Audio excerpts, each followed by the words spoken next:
Et dans Histoire en France, aujourd'hui, Radio Scarpe Sensée, une radio locale associative en sursis. Ici, le principe est simple. Vous avez une passion, une envie à partager, eh bien, vous vous installez derrière le micro et vous pouvez parler. Cela fait 30 ans que cette radio émet et comme d'autres, elle se sent aujourd'hui menacée. Sans aide, eh bien, impossible de payer son entrée sur la fréquence numérique terrestre. Rencontre, témoignage, signé Yves Courante.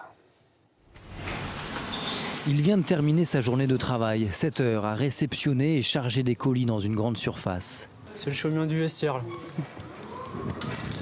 Ça signifie la fin de journée. Et puis une nouvelle vie qui commence en fait avec la passion pour la musique. Et sa passion, c'est le métal. Sa deuxième vie se déroule ici, dans cette radio locale associative. Bonsoir à tous, jeunes et moins jeunes, et bienvenue sur le 94.1 Scarpe Sensée, c'est musicalement incorrect. Magasinier le jour, derrière le micro le soir.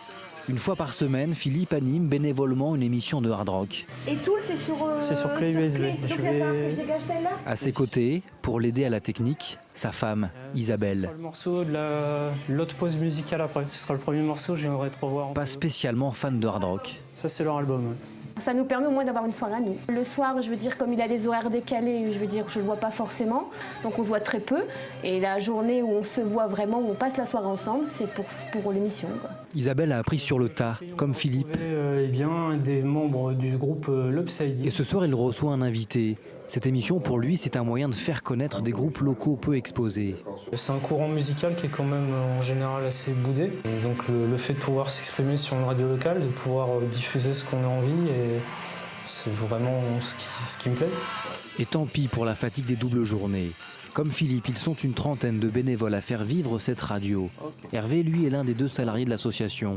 En 92, elle s'installe ici et rénove ses locaux achetés à la ville, une ancienne morgue.